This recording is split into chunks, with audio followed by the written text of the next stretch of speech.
Nasa kote ang mahigit 500,000 pisong halaga ng shabu sa ikinasang operasyon ng mga otoridad mula sa Mag-Live-In Partner sa Barangay Kalumpang, Molo, Iloilo.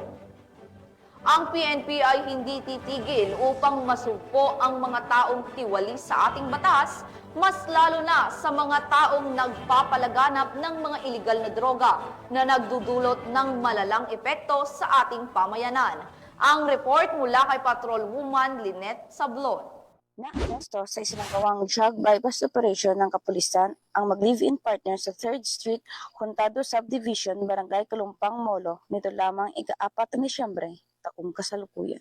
Ang suspect ay kinilalang si alias Eral, 26 taong gulang, residente ng Zamora City proper, at ang kanyang live-in partner na si Lynn, 42 taong gulang mula sa Barangay San Juan, Molo. Ayon kay Police Captain Ryan Christ Inot, hepe ng City Drug Enforcement Unit, nakabili ang operatiba mula sa suspect ng isang sachet na inaling shabu gamit ang halagang 8,000 pesos bilang buy-bust money. Na-recover mula sa mga suspect ang kabuang 13 sachet na inaling shabu, kabilang na ang buy-bust item na may humigit kumulang na timbang na 75 gramo at tinatayang nagkakahalaga ng 510,000 pesos market value. Tinagurian ng mga suspect bilang high-valued individual. Mahaharap ang mga suspect sa kaso paglabag sa RA 9165 o Comprehensive Dangerous Drugs Act of 2002. Nananawagan ng PNP sa publiko na patuloy na makipagtulungan sa kanilang kampanya laban sa iligal na droga sa pamamagitan ng pagbibigay ng impormasyon sa mga pulisya.